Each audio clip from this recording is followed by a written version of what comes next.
ሰላም ሰላም ክቡራት ተኸታተልትና ከመይ ቀኒኹም? እምበር ከስ ከምቲ ዝሓለፈ ዘዳለናዮ ናይ ቤዚክ ኮምፒተር ስኪል ሎማዓንቲ ከዓ ብጣዕሚ ኢንተረስቲንግን ኣዝዩ ጠቃሚ ዝኾነ ኮርሲ ሒዝናልኩም ቀሪብና ኣለና። እዚ ኮርሲ እዚ ድማ ብዛዕባ ምንታይ እዩ? ብዛዕባ ማይክሮሶፍት ኤክሴል ይበሃል። እዚ ኮርሲ እዚ ንተኸታታሊ ካብ ቤዚክ ጀሚሩ ክሳብ ኤክስፐርት ኢና ኣዳሊናዮ ዘለና። ስለዚ ነዚ ቻናል እዚ ሓደሽቲ ዝኾንኩም ሰባት ፕሊዝ ፕሊዝ ሰብስክራይብ ብምግባር እዚ ቻናል እዚ ንክዓቢ ኩላና ኣስተዋፅኦ ንግበር።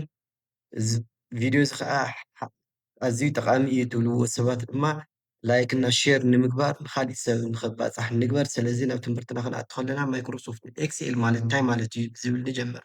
ባይ ዘ ወይ ማይክሮሶፍት ኤክስኤል ማለት ኣፕሊኬሽን ሶፍትዌር እንትኸውን ካብቶም ስፕሪድሺት ንብሎም ኣፕሊኬሽን ሶፍትዌር ሓደ እዩ ማይክሮሶፍት ኤክስኤል ንብሎ ማለት እዩ። ምክንያቱም ኣብ ዝሓለፈ ናይ ቤዚክ ኮርስ ኮምፒተር ክንመሃር ከለና ሶፍትዌር ማለት ክልተ ወይ ከዓ ኣብ ክልተ ይኽፈሉ ኢልና ነርና። እቲ ሓደ ኣፕሊኬሽን ሶፍትዌር ይበሃል፣ እቲ ካልኣይ ከዓ ሲስተም ሶፍትዌር ይበሃል ኢልና ነርና። ስለዚ ሕጂ ካብቶም ኣፕሊኬሽን ሶፍትዌራት ብዙሓት ዓይነት ኣፕሊኬሽን ሶፍትዌራት እዮም ዘለዉ።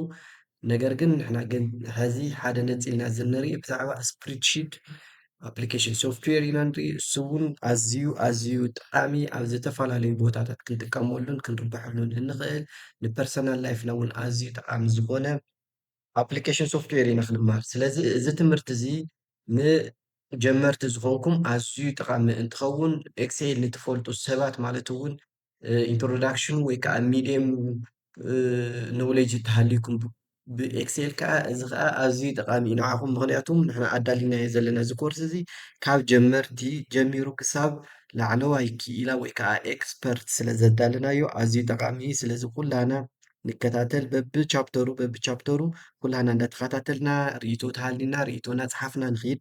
ስለዚ ናብ ትምህርትና ክንኣቱ ከለና ኤክስኤል እንታይ እዩ ከመይ ጌርና ኢና ንጥቀም እንብሎ ነገራት ክንርኢ ኢና። ስለዚ ኤክስኤል እንታይ እዩ? ስፕሪድሺት ኣፕሊኬሽን ኢና ንብሎ። ስለዚ ኣብ ምንታይ ይጠቅመና ወይ ከዓ ንምንታይ ኤክስኤል ይጠቅመና እንብሎ ከዓ ንዳታ ኦርጋናይዜሽን ዳታና ኦርጋናይዝ ንምግባር። ንኣብነት ዳታ ካብ ዝተፈላለዩ ቦታታት ኮሌክት ክግበር ይኽእል እዩ፣ ክእከብ ይኽእል እዩ። ንምንታይ ክእከብ ይኽእል እንድሕር ኢልና ከዓ ምክንያቱ ንምንታይ ዝእከበሉ ዳታ ብመሰረቱ ነገራት ዝጅምር ካብ ዳታ እዩ። ዳታ ተሃሊና ዝተፈላለዩ ፖሊሲ፣ ዝተፈላለዩ ውሳኔታት፣ ዝተፈላለዩ ኣየናይ እዩ ደካማይ ጎንና፣ ኣየናይ እዩ ጠንካራ ጎንና ኢልና ክንድምድመሉ ንኽእል ኢና። ስለዚ ዳታ መሰረታዊ ነገር እዩ። ስለዚ ዳታ ካብ ዝተፈላለዩ ነገራት ኦርጋናይዝ ክግበር ከሎ ወይ ከዓ ክእከብ ከሎ ንምእካብ ኤክስኤል ንጥቀም ናብ ሓደ ማለት እዩ።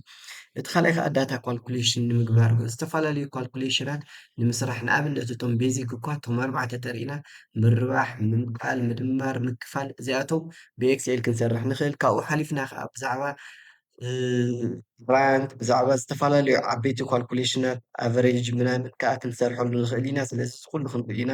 ሳልሳይ ከዓ ዳታ ቪዥዋላይዜሽን ዳታ ንምርኣይ ይጠቅመና። ሕዚ ዝተፈላለዩ ዳታታት ኳልኩሌት ጌርና ብዝተፈላለዩ ቪዥዋላይዝ ቱልስ ክንውክሎም እንድሕር ደሊና ንኣብነት ብዝተፈላለዩ ባር ወይ ከዓ ቻርት ወይ ከዓ ታቡሌሽን ክንውክሎም እንድሕር ደሊና ኤክስኤል ነዚ ከዓ ኣቕሊሉ ክሰርሐልና ይኽእል እዩ። ስለዚ ኤክስኤል ብጣዕሚ ኣዝዩ ኣዝዩ ጠቃሚ እዩ።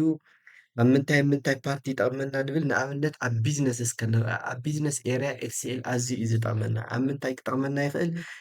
ንኣብነት ኣብ በጀት ሕዚ ክንሕዝ ተኮይንና ኣብ በቢመዓልቱ ተኮይኑ ደይሊ ወይ ከዓ ዊክሊ ወይ ከዓ መንዝሊ ወይ ከዓ የርሊ እንደገና በጀት ንሕዝ ተኮይንና ኣብ ኤክስኤል ኢዝሊ ክንሕዘሉና ክንሰርሐሉ ንኽእል ኢና።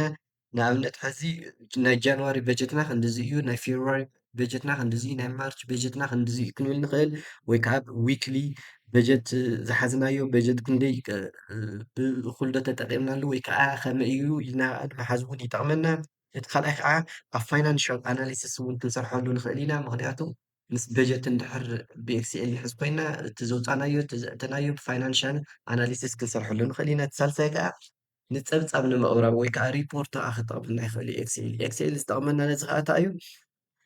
ፀብፃብ ዓመታዊ ፀብፃብ ወይ ከዓ ወርሓዊ ፀብፃብ ወይ ከዓ ሰሙናዊ ፀብፃብ ናይ ዝኾነ ካምፓኒ ወይ ከዓ ናይ ስራሕና ወይ ከዓ ናይ ፐርሰናል ላይፍና ከዓ ፀብፃብ እንሕዘሉ እውን ክኸውን ይኽእል እዩ። ስለዚ ነዚኣቶም ብቐሊሉ ኤክስኤል ክንጥቀመሎም ንኽእል ኢና። ካልኣይ ከዓ ኣብ ቤት ትምህርትታት እውን ንኣብነት ኣብ ቤት ትምህርትታት ናይ ተምሃሮ ግሬድ ንምስራሕ ኣብ ዩኒቨርሲቲ ወይ ከዓ ኣብ ስኩላት ከዓ ናይ ተምሃሮ ውፅኢት ድምር ካብ ሚእታዊ ወይ ከዓ ናይ ተምሃሮ ኣቨሬጅ ንምስራሕ ወይ ከዓ ናይ ተምሃሮ ደረጃ ቀዳማይ ዝወፅእ ክንዲዚ ኣቨሬጅ ካልኣይ ዝወፅእ ክንዲዚ ኣቨሬጅ ኢልና ብቐሊሉ ብኤክስኤል ክንሰርሕ ንኽእል ኢና። ካሊእ ከዓ ኣቴንዳንስ እውን ክንሰርሕ ንኽእል ኢና። ሎማዓንቲ መን ኣቴንድ ገይሩ፣ ፅባሕ መን ኣቴንድ ገይሩ፣ ድሕሪ ፅባሕ መን ኣቴንድ ገይሩ፣ ድሓር ናይዚኣቶም ሳሜሽን ድምሮም ከዓ ከም ሪፖርት ከዓ እከለ ተምሃሪ ክንደይ መዓልቲ ቀሪዩ፣ እከለ ተምሃሪ ክንደይ መዓልቲ ኣቴንድ ገይሩ ዝብል ከዓ ብቐሊሉ ከውፀልና ይኽእል። እዚ ከዓ ካሊእ ከዓ ብዛዕባ ፔይመንት ናይ ተምሃሮ ክፍሊት እውን ናይ ተምሃሮ ክፍሊት መን ከፊሉ መን ኣይከፈለን መቕፃዕቲ እውን ምስኡ ድሕሪ ክንዲዚ መዓልቲ ዝኸፈለ ሰብ ብክንዲዚ ፐርሰንት ይቀፅዕ ትብል ኮይኑ ከዓ እዚታት ካልኩሌሽን ኤክስኤል ኣዝዩ ብጣዕሚ ብዊዝን ሾርት ፐሪድ ኦፍ ታይም ክሰርሐልና ይኽእል እዩ እና ብጣዕሚ ኣዝዩ ከዓ ቅልል ዝበለ ሶፍትዌር ስለ ዝኾነ ኩላህና ክንመልኮ ንኽእል ኢና። እቲ ካሊእ ከዓ ብዛዕባ ዳታ ኣናሊሲስ እውን ክንሰርሐሉ ንኽእል ኢና። ኣብቶም ተምሃሮ ንኣብነት ክንደይ ክፍሊ ተምሃሮ እዮም ዝበዝሑ፣ መዓዝ ተመዝጊቦም፣ ካበይ ኤርያ ኣበይ ገዛውቶም ዘለዉ እዮም መብዛሕትኦም ተምሃሮ ኣብ ቤት ትምህርትና ተመዝጊቦም ዝብል ኣናሊሲስ እውን ክንሰርሐሉ ንኽእል ኢና። እቲ ካሊእ ከዓ ስታቲስቲካል ኣናሊሲስ እውን ከምኡ እውን ክንሰርሐሉ ንኽእል ኢና። ካሊእ ከዓ ካብዚ ሓሊፉ ከዓ ናብ ሄልዝ ክንከይድ ከለና ከዓ ኣብ ሄልዝ ኤርያ ከዓ ኣብ ሆስፒታል ወይ ከዓ ኣብ ክሊኒክ ወይ ከዓ ኣብ ፋርማሲ እውን ክንሰርሐሉ ንኽእል ኢና ኤክስኤል ምክንያቱም እቶም ዘለዉና ኣይተማት ብምልኦም ክንምዝግቦም ንኽእል ኢና። ኣብ ፋርማሲ ንኣብነት ኮይኑ ኩሎም መድሓኒታት ኣብ ኤክስኤል ብምምዝጋብ ኩሎም ዝተዓደጉሉ ዋጋ እውን ኣብ ኤክስኤል ብምምዝጋብ ብሓደ ካብኡ ከዓ ዝሽየጡሉ ዋጋ እውን ካብኡ ፕሮፊት ክንደይ ሸጥና መዓልታዊ ክንደይ ኣቢልና እዚ ኩሉ ሪፖርት ኤክስኤል ኣዝዩ ክሰርሐልና ይኽእል እዩ። እቲ ካሊእ እውን ናይ ሕክምና እውን ፔሸንትታት ንምዝገባ ዝሓመሙ ሰባት መፂኦም ክምዝገቡ ከለዉ ኣብ ኤክስኤል ብቐሊሉ ኣስፊርና ክንደይ ከፊሎም መን ዶክተር ቼክ ገይርዎም ዝብል እዚ ኩሉ ኣናሊሲስ እውን ክሰርሐልና ይኽእል እዩ። ካሊእ ከዓ ናይ ፔሸንት ክፍሊት ንምቕባል እውን ኤክስኤል ኣዝዩ ብቐሊሉ ክሰርሐልና ይኽእል እዩ። ካሊእ እውን ናይቶም በዓል ሞያታት ናይ ጥዕና ደመወዞም ይኹን ፓርታይም መዓዝ ኣትዮም መዓዝ ቀሪዮም ዝብል እዚ ኩሉ ብኤክስኤል ካሊእ ከዓ ኣብ ፐርሰናል ላይፍና ማይክሮሶፍት ኤክስኤል ንምንታይ ይጠቕመና እንተኢልና ከዓ ንኤክስፐንስ ትራኪንግ ይጠቕመና።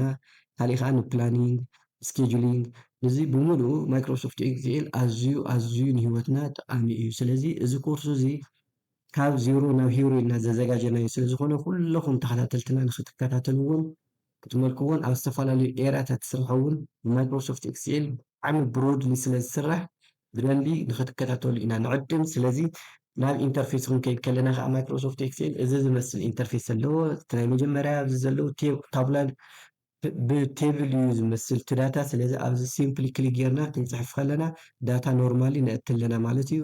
ስለዚ እቲ ኢንተርፌሱ እንታይ ይመስል ክንርኢ ከለና ግን እቲ ላዕሊ ዘሎ መጀመርያ እንታይ ይበሃል? ታይትል ባር ይበሃል። ምክንያቱም ታይትል ባር ዝበሃለሉ ናይቲ ኤክስኤል ናይዚ ፋይል እዚ ታይትል ስለ ዝሓዘ እዩ ታይትል ባር ዝበሃል። ብትሕቲኡ ወሪድና ከዓ ሜኑ ባር ዝበሃል ኣሎ። እዞም 9 ሜኑ ዝሓዙ እዮም።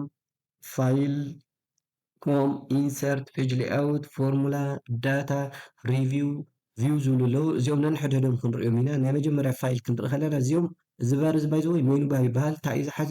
ሜኑ ባር ሜኑ ዝሓዘ እዩ። ልክዕ ከምዚ ኣብ ሆቴል ኣቲና ሜኑ ንእዝዝ ኣማራፂ ዝመፀና ኣብዚ እውን ነንሕድሕዶ ኣማራፂ እኒኦ። ሕዚ ፋይል እንታይ ሒዙ እንድሕር ኢልና ካብቲ ሜኑ ባር ሴቭ መግበሪ ሴቭ ኣስ እኒኦ፣ ኦፕን ፋይላት ኦፕን ንገብረሉ፣ ክሎዝ ከዓ ነቲ ፋይል ክሎዝ መግበሪ፣ ኢንፎርሜሽን ንባዕሉ ብዛዕባ እቲ ኣፕሊኬሽን ሶፍትዌር ወይ ብዛዕባ እቲ ኤክስኤል ሪሰንት ዶክመንትታት ዝሰርሕናዮም እንተሃልዮም ብኤክስኤል እውን ንኡ ከዓ ሓድሽ ኤክስኤል ክሬት ንምግባር ፕሪንት ንምግባር ብፕሪንተር ሴቭ ኤንድ ሴንድ ዝሓዘ እዩ። ሴቭ እንድሕር ንገብሮ ኮይና ሴቭ እና ንገብሮ ካብኡ ከዓ ብዌብሳይት ከዓ ወይ ብኢሜል ሴንድ ንክንገብር ከዓ ዝንጥቀም ካልኦት ኦፕሽናት እውን እንተሃልዮም ኣብዚ ከርእየና ይኽእል እዩ ማለት እዩ። ስለዚ እዚ እንታይ ይበሃል? ማይክሮሶፍት ኤክስኤል ናይ ፋይል እንትን ይበሃል ማለት እዩ። ሆም ክንከይድ ከለና ከዓ ኣብ ሆም ከዓ እንታይ ኣሎ? ኣብ ሆም ዘለዉ ከት ኮፒ ፎርማት ዘመቱ ዘለዉ ብምልኦም ኣይከናት ዝሓዘ እዩ። ሶርት ከመይ ጌርና ንገብር፣ ፋይንድ ከመይ ጌርና ንገብር፣ ሴንተር ጀስቲፋይ ኣላይመንቶም ምናምን ዝሓዘ እንታይ ይበሃል? እዚ ብምሉእ ኣብ ሆም ዝርከብ ኣማራፂ እዩ። ኢንሰርት ክሊክ ክንገብር ከለና ከዓ ኣብ ኢንሰርት ከዓ ሞር ንዳታ ቪዥዋላይዜሽን ዝጠቕሙና ከምኒ ባራት ኤርያታት ፓያት ምናምን እዚ ዝሓዘ ናይ ቻርትታት ኣለና። ናይ ኢላስትሬሽን እውን ዝሓዘ ኣለውና ከምዚ ሼፓት ክነእቲ ኮይና ንኣብነት ሕዚ ኣብዚ ሬክታንግል ሼፕ እንድሕር ክነእቲ ኮይና ሬክታንግል ሲምፕሊ ክሊክ ጌርና ከምዚ ክነእቲ ንኽእል ካልእ ከዓ ኣብ ኢንሰርት ከዓ እንታይ ኣለና ቴብላት እውን ታብሌሽን ፒቮት ቴብል ንምዝግጃው እንተኮይኑ ፒቮት ቴብል እንታይ እዩ ዝብል ኣብ ቀፃሊ ክንርኢ ኢና ግን ንዝታት ከዓ እንታይ ይጠቕመና ማይክሮሶፍት ኤክስኤል ይጠቕመና ኣብዚ ማለት እዩ ኣብ ፔጅ ሌኣውት ክንከድ ከለና ከዓ ኣብዚ ከዓ ቲም ናይቲ ፔጅና ንምስትኽኻል ፔጅ ሴትኣፕና ንምስትኽኻል ስኬሉ ካልእ ከዓ ኣሬንጅመንቱ ንባዕሉ እውን እዚ ንምስትኽኻል ከዓ ኣብ ፔጅ ሌኣውት ዘለዎ መማረፂታት ኢና ንጥቀም ብድሕሪኡ ከዓ ፎርሙላት ዝብል ከዓ ኣለና ፎርሙላት እዚ ከዓ ሞር ናይ ፎርሙላ እዩ እዚ እውን ሓደ ካብቶም ሜኑባር እዩ ዳታ እውን እቲ ዳታ እውን ባዕሉ እቲ ንእተናዮ ዳታ እንታይ ይኹን ዝብል እውን ሾርት ፊልተር ንምግባር ኮኔክሽን ምስ ዳታቤዝ እንድሕር ነዳንዮ ኮይንና እውን እዚ ቫሊዴሽን ናይቲ ዳታ ምስራሕ ካልእ እውን ኣውትላይን እውን ብግሩፕ ኣንግሩፕስ ሰብ ቶታል ምናምን ንምስራሕ ኣብዚ ከዓ እንታይ ይጠቕመና ዳታ ዝብል ከፍቲ ሜኑባር ይጠቕመና ካብኡ ሪቪው ክንከይድ ከለና ከዓ ኣብ ሪቪው ከዓ ስፔሊንግ ቼክ ንምግባር ካልእ እውን ኣብዚ ኮሜንትታት ንምፅሓፍ ካልእ እውን ኣብዚ ከዓ ፕሮቴክት ንምግባር እውን ሴኪሪቲ እውን እቲ ፔጅና እውን ናመን ይጠቕሙና እዚኣቶም ካብኡ ቪው ክንከድ ከለና ከዓ ቪው ንምግባር ከዓ እቲ ፔጅና ከመይ ኢሉ ቪው ክኸውን ዘለዎ ዝብል እውን ዘለና ክንሪኦ ንኽእል ፉል ስክሪን ድዩ ወይስ ከስተም ፔጅ ድዩ ዝብል ናይ ወርክ ቡክና እዩ ካልእ ከዓ ዙም ንምግባር ማክሮስ እውን ባዕሎም ንምዝግጃው እውን ይጠቕመና ካብኡ ፎርማቲንግ ክንከድ ከለና ከዓ ፎርማት ከዓ ነቲ ቴክስት ፎርማት ክንገብሮ ከለና እንታይ ዓይነት ፎርማቲንግ ንጥቀም ዝብል እዩ ስለዚ እዚኣቶም ኩሎም ናይ ሜኑ ባር እዮም ኣንደር ሜኑ ባር እዮም ዝርከቡ ንሕድሕዶም ቀስ በቐስ ክንሪኦም ኢና ስለዚ እዚኣቶም ምስ በልና ብትሕቲ ሜኑባር ዘሎ ከዓ እዚ ከዓ እንታይ እዩ ቱልባር እዩ ኣብቶም ሜኑባር ክሊክ ዝገበርናዮም ቱላት ኣብዚ እዮም ዲስፕሌይ ዝገብሩልና ስለዚ እዚ ከዓ ቱልባር ይበሃል ብትሕቲ ቱልባር ከዓ እንታይ ኣለና ኩዊክ ኣክሰስ ንኣብነት ሕዚ ኣብዚ ቪው ኣትየ ከምዚ ኣትየ ክሊክ ካብ ዝገብር ኩዊክ ኣክሰስ ሲምፕል እዩ እዚ ኣብዚኣ ክሊክ ጌርና መጀመርያ እቶም ኩሉ ግዜ ንጥቀመሎም ቱላት ኣብዚ ክንመርፅ ንኽእል ኢና ስለዚ ኣብዚ መሪፅና ፒክ እንትን ዝብል መሪፅና ኣብዚ ሾርት ከት እንትን ክገብሩና ይኽእሉ እዮም ስለዚ እዚኣ ፒክ ባር ንላዕሊ እውን ክወስዳ ይኽእል እየ ናብዚ ክትመፅእ ትኽእል እያ ኣብዚ ኮይንና እውን ካሊእ ኒው ፒክ ባር እውን ክነብል ንኽእል ኢና ወይ ከዓ ክንውስኽ ንኽእል ኢና ስለዚ ኣብዚ ኒው ክንብል ከለና ኣብዚ ኒው ኣብዚ መፂና እኒኦ ኒው በተን እውን ኣብዚ ንክንገብረልና ንኽእል ኢና ካልእ ከዓ ኣብዚ ክንሪኦ ንኽእል እንደገና ኩዊክ ፕሪንት ዝብል ኣሎ እዚ ኩዊክ ፕሪንት እውን ባዕላ ኣብዚ ኣይከናት እናወሰኽና ክንከይድ ንኽእል ኢና ሓደሽቲ ኣይከናት ዝጠቕሙና ንዓና ማለት እዩ ስለዚ ኣብ ኩዊክ ኣክሰስ ዝበሃል ንታሕቲ ክንወርድ ከለና ከዓ ኣብዚ ስታትስ ባር ዝበሃል ኣለና ኣብቲ ስታትስ ባር እንታይ እዩ ሒዝና ዘለና ኣብዚ ዙም እኒአና ፔጅና ዙም ኮይኑ ክርአየና እንተኮይኑ ዙም ንገብሮ ንኽእል ኢና ኣብዚ ከዓ ማይነስ ኢልና ከዓ ዙም ከዓ ክንቅንሶ ንኽእል ኢና ከምዚ እናገበርና ካልእ ከዓ እዚ ሽታት ኣለዎ ሕዚ እንታይ ድዩ እዚ ብምሉእ ሓደ ወርክ ቡክ ይበሃል ወርክ ቡክ ማለት ልክዕ ከም መፅሓፍ ኮይኑ ዝተፈላለዩ ኣብ ውሽጡ ሽት ዝሓዙ እዮም ስለዚ ኣብዚ ክንደይ ሽት ባይ ዲፎልት የምፀልና ሰለስተ የምፀልና ክንውስኽ ተኮይንና ኣብዚ ሽት እናወሰኽና ንኸይድ እሞ ንሕድሕዱ እናወሰኸ ይኸይድ ማለት እዩ ኣብዚ ሽት እዚ ባዕሉ እውን እዚ ሽት ንኣብነት ናይ ተምሃሮ ፈርስት ይር ተኮይኑ እዚ ሪኔም ኢልና ኣብዚ ፈርስት ይር ንብሎ እዚ ከዓ ሰከንድ ይር ክንብሎ ንኽእል ስለዚ ሕዚ እዚ ንኣብነት ናይ ተምሃሮ ናይ ፈርስት ይር ኢንፎርሜሽን ዝሓዘ ሰከንድ ይር ክንብሎ ንኽእል ሰከንድ ይር ንምባል እዚ ራይት ክሊክ ንገብር ሞ ሪኔም ጌርና እዚ ሰከንድ ይር ክንብሎ ንኽእል ማለት እዩ ስለዚ እዚኦም ሽታት ዝሓዙና እዮም ኮሌክሽን ኦፍ ሽት እንደገና እንታይ ይበሃል ወርክ ቡክ ይበሃል ማለት እዩ ስለዚ እዚኣ ሰከንድ ይር ስለዚ ወርክ ቡክ ይበሃል እና ኣብዚ ከዓ እንታይ ኣለና እዚኦም ሮዋት እዮም ሮው እዩ እዚ ናብዚ ዘሎ ሮው እዩ እዞም ናብዚ ታሕቲ ዘለዉ ከዓ ኮሎመናት ይበሃሉ ሮው ማለት ብቁፅርታት እዮም ካብ 1 ክሳብ 65,636 ዝሓዘ እዩ ሮው ኣብ ሓደ ኤክሴል ማለት እዩ ኮሎመን ከዓ ብጣዕሚ ብዙሕ እዩ ካብ ኤሽ ክሳብ ዜድ ወዲኡስ ብጣዕሚ ኣዝዩ ዝበዝሐ እዩ ኮሎመን ከዓ ናብዚ ስለዚ ኤክሴል ብኮሎመንና ብሮው ወይ ከዓ ኮምቢኔሽን ኦፍ ኮሎመን ኤንድ ሮው እንታይ ይበሃል ሴል ይበሃል ማለት እዩ ስለዚ ብሴላት ዝተመልአ እዩ ስለዚ ኣብዚ ክሊክ ጌርና ኖርማሊ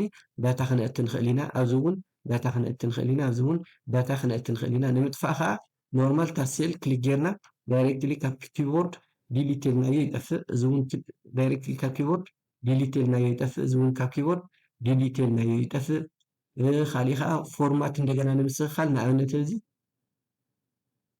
ዌልካም ቱ ባዲ ቴክ ኢልና ፅሒፍና ኣብዚ እዚ ሕዚ ከምዚ ኢሉ መፂና ዘለዎ ዶ እዚ ሕዚ መርጅ ንምግባር ከዓ ኣብዚ ክሊክ ጌርና እንታይ ንገብር እዚ ሓደ ሴንተር ንበሎ ሞ ካልእ ከዓ መርጅ ንምግባር ኣብዚላ መርጅ ከምዚ ጌርና ክነስተኻኽሎ ንኽእል፣ ከለሩ ከምዚ ጌርና ክንቅይሮ ንኽእል፣ ባክግራውንድ እንደገና ከምዚ ጌርና ክንቅይሮ ንኽእል እንታይ ዓይነት ከለር ከም ዝኸውን። ስለዚ ከምዚ እናገበርና ፎርማቲንግ ክነስተኻኽል ንኽእል ኢና።